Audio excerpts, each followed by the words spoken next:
안녕하세요. 시타파 추봉기입니다. 오늘은 중국 공산당 내 파벌 투쟁이 치열한 가운데 중국 당국이 알리바바 조사에 전격 착수했다는 소식으로 뉴스를 진행하도록 하겠습니다. 지난 12월 24일 크리스마스 이브는 마윈에게는 아주 불편한 날이었을 것 같습니다. 이날 중공 시장감독 총국이 알리바바 그룹의 반독점 위반 혐의를 조사하고 있다고 발표하자 알리바바의 홍콩 주가가 9% 가까이 급락했기 때문입니다. 알리바바의 독점 행위는 이른바 양자택일을 강요하는 행위였습니다. 알리바바는 판매자들에게 자사 인터넷 쇼핑몰 티몰과 전자상거래 2위 업체인 징둥 플랫폼에서 동시에 사업할 수 없다며 양자택일을 강조한 혐의로 2015년 징둥으로부터 고발을 당했습니다. 징둥은 또 2019년에는 시장 지배적 지위를 남용한 혐의로 알리바바를 고소했습니다. 핀두드, 웨이핀우이 등 다른 전자상거래 플랫폼도 제3자 고발 형식으로 이 고소 대열에 합류했습니다. 알리바바가 이번에 조사를 받는 진짜 이유는 무엇일까요? 관련법을 위반했기 때문일까요? 아니면 공산당의 명령을 거역했기 때문일까요? 그것이 경제적 요인인지 아니면 정치적 요인인지는 면밀히 따져봐야 할 것 같습니다. 마윈은 10월 말 한 강연에서 중국 금융에 시스템이 없다면서 우리는 기차역을 관리하는 방법으로 공항을 관리할 수 없으며 어제의 방법으로 미래를 관리할 수 없다고 공개적으로 비판했습니다. 알리바바는 마윈이 만든 핀테크 기업인 엔투그룹을 11월 초 상하이 정권거래소에 상장할 계획이었는데 중공 당국이 중국에서 대규모 체계적인 금융위험이 발생하지 않도록 한다는 명분 아래 금융 업무의 대출 규제를 강화하고 나서면서 상장을 하지 못하게 되었습니다. 상장을 하루 앞둔 12월 2일 마윈을 비롯한 엔투그룹 고위 관계자들이 중국인민은행 등 4개 기관에 소환되어 조사를 받았고 상하이 정권거래소는 11월 3일 상장을 잠정 중단한다고 발표했습니다.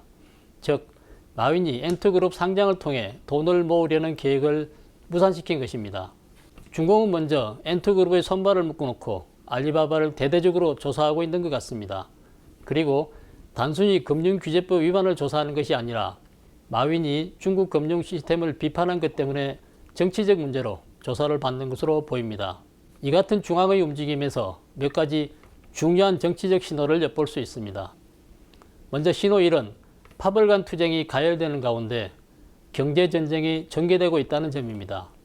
시진핑이 취임한 지 벌써 8년이 지났지만 아직도 그의 정권은 외부에서 생각하는 것만큼 견고하지 못한 것 같습니다. 오히려 미중 관계가 악화되면서 당내 파벌 투쟁도 갈수록 치열해지고 있습니다.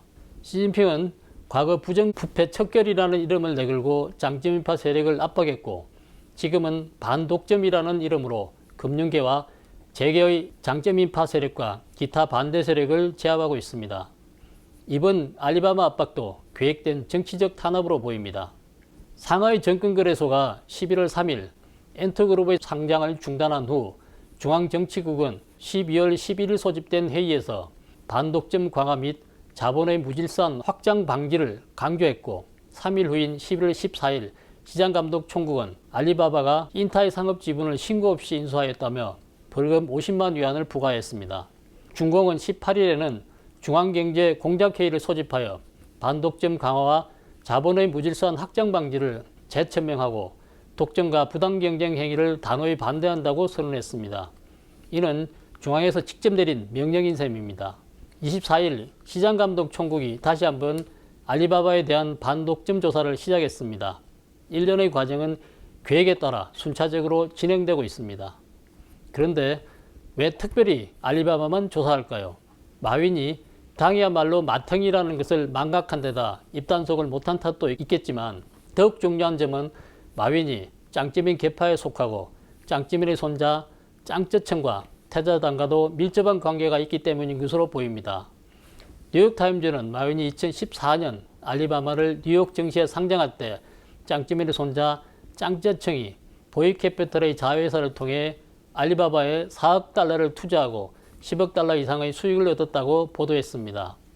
또한 장점인파 거물인 류현산 전 정치국 상무위원의 아들 르러페이도 중신캐피탈을 통해 알리바바의 지분을 갖고 있고 또 다른 중공 고위원로 관료들의 아들도 보이캐피탈, 중신캐피탈, 국가개발금융 등을 통해 알리바바에 투자하고 있다고 합니다.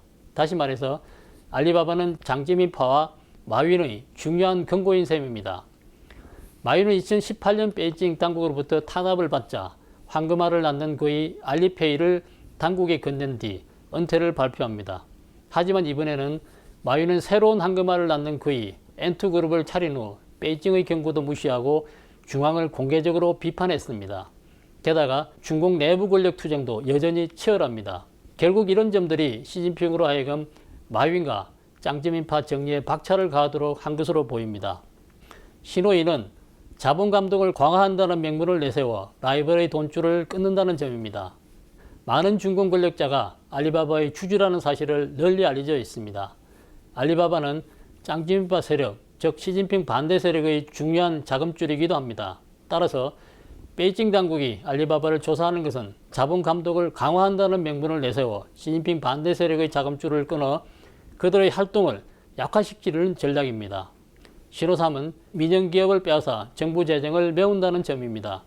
2019년 마윈이 공식적으로 알리바바 그룹에서 물러나자 항저우시는 알리바바 등 관내 100대 중요한 민영기업의 중공 관리들을 상주시킵니다. 이는 마치 중공이 1950년대 활용한 공사합병 혹은 혼합소유 개혁 방식과 같이 민영기업을 접수하여 민영기업의 자산을 각급 정부의 재정 공백을 메우는데 이용한다는 의심을 들게 합니다. 공사합병이란 우선 민영기업의 지분 일부를 국영기업이 양도받은 다음 야금야금 기업을 집어삼켜 결국 민영기업의 자산을 공유화하고 공산당의 자산으로 바꾸는 것입니다. 특히 현재 중국에서는 재정이 부족한 대형 국영기업이 디폴트를 선언하고 있고 많은 지방정부도 임금을 지급하지 못하고 있습니다.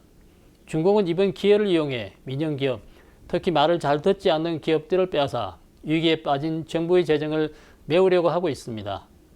이번 중국의 알리바바 조사는 표면적으로는 반독점 위반이지만 실상은 중난하의 파벌투쟁의 연장선이자 재정 확충을 위한 민진국퇴, 즉 민간기업이 앞장서고 국영기업은 뒤로 물러난다는 투쟁 수단일 가능성이 높아 보입니다. 오늘은 여기까지 말씀드리겠습니다. 영상이 마음에 드시면 구독, 댓글, 좋아요로 눌러주시고 지인들과 공유해 주시기 바랍니다. 감사합니다.